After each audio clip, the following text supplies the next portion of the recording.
Welcome to the Activated Story Theater's 126th podcast. This episode, we bring you the story of The Farmer and the Werewolf, a story from Ireland. Hi, I am Dennis. And I'm Kimberly. And together we are the Activated Actors. We are coming to you from Savannah, Georgia this time.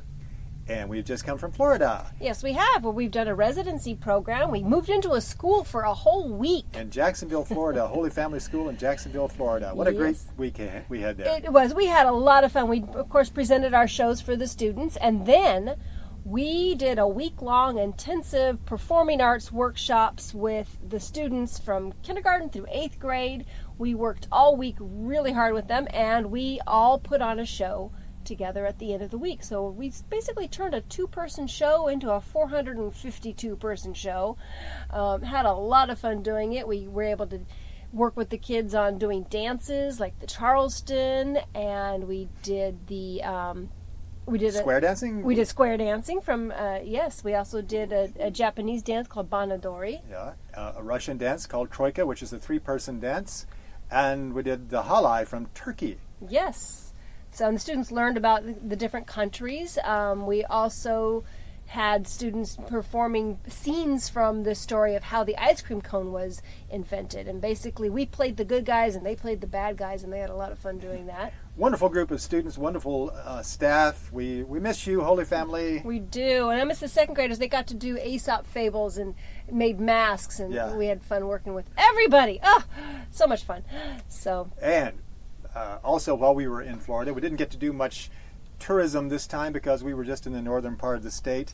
But we did make it to St. Augustine. Yes. And we visited the St. Augustine alligator farm, which we'd been to a few years before. But this time, it's a wonderful place to go, by the way. They have all kinds They have a representation of every single crocodile in species there. Yeah.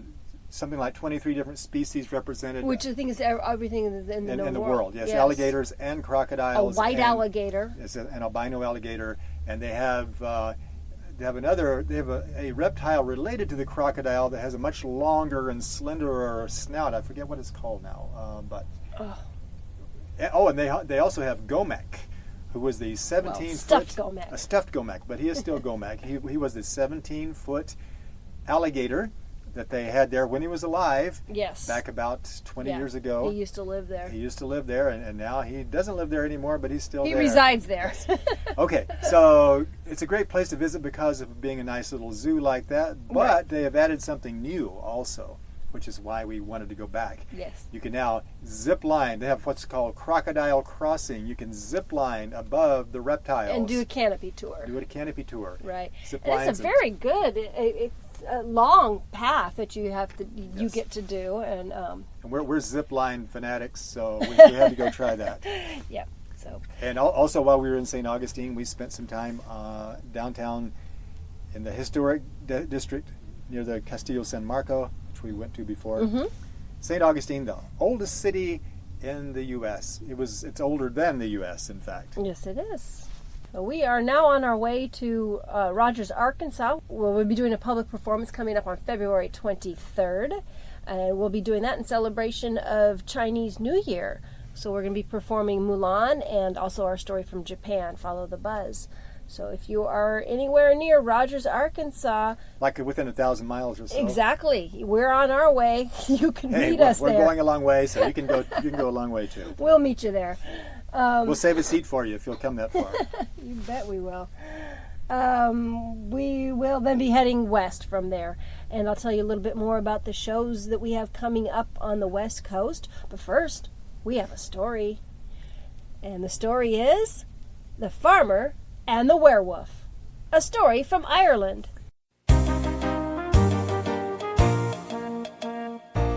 Long ago in Ireland, there was a farmer who lived with his wife on their farm with a few cows, moo, a few sheep, bah, a few goats, bah, a few chickens, a few geese, and even a few mice. The mice were uninvited. The farmer and his wife were very poor, as most farmers and wives in these stories are, but they did their best to make a living by selling milk, Moo. wool, Bah. eggs, and feathers. One windy March night, they were inside sitting by the fire. Jack, did you hear that noise outside? I only hear the wind, Jill. What should I be hearing? It sounded like animals making noise. Maybe you should go check on them. Don't be ridiculous. It's just the full moon. The moon makes noise? No, but it causes people to imagine that they hear noises, or to see sights, or even to see noises and hear sights. But I didn't just imagine it, I tell you. I heard something. Maybe you'd better go check on the animals. Oh, it's too chilly and windy and lazy to go out right now. I'll check on them first thing in the morning. So the next morning, he went out walking along his property. Oh my, that cow. At least it used to be a cow, but now it's been ripped to pieces. Ooh, gross. What kind of beast could have done that? There must be a bear wandering around. I'd better make the fence higher. So he made the fence higher, and he didn't tell his wife about the cow because he didn't want to frighten her. And there were no more problems. At least, there wouldn't have been if we could end the story there. But a month later, they were again sitting by the fire. I think I hear something outside again. It's, just the full moon again. I know what the moon sounds like by now, and that's not it. The animals are making noise. I think you better go check on them. Well, of course they're making noise. Their workday is over, so they're having a party. Oh, it's too windy and chilly and scary to go out there now. I'll check on them in the morning. Well, okay. Just have a funny feeling about this. The next morning, the farmer again went out walking around his farm, and he found... Oh no! That sheep! Or what used to be a sheep. There's definitely some kind of wild animal roaming around. But how did it get over the fence when I made it so high? Could it be a huge eagle? Or a mountain lion with wings or something? Hey there, neighbor. Oh, hello. You're my neighbor? I haven't seen you before. I just moved in a couple of months ago. My name is Wolfram. I come from the Black Forest of Germany. Oh, how do you do? My name's Jack. You better take care, neighbor, if you have any livestock. There's some kind of vicious animal roaming around. See what it did to that sheep? Oh my. You found it, eh? I was hoping to come clean up the mess before you saw it. Why would you want to clean up a shredded sheep on my property? Well, you see, I'm the one who did it. You? What on earth do you mean? Last night was a full moon, and a full moon always puts me in a bad light. I don't get you. Well, you see, whenever there's a full moon, my life gets really hairy. Uh-huh. It's not the kind of life you'd want to sink your teeth into. Okay. I start to resemble my old friend, Lupine. Uh-huh. Holy cow. That was last month. What I'm trying to tell you is, I'm a wolfman, Jack. Wolfman? You mean werewolf? Well, if you really want to use that word, personally, I find it a bit offensive. I don't enjoy being a wolfman, let me tell you. I've tried attending 12-step programs, but the other people there were all vampires bragging about their showbiz contracts and who they were dating and their sparkly... anyway, it just made me want to barf. Maybe I should carry my hunting rifle with me when I come out here? No, I assure you, there's no need for that. I'm perfectly harmless now.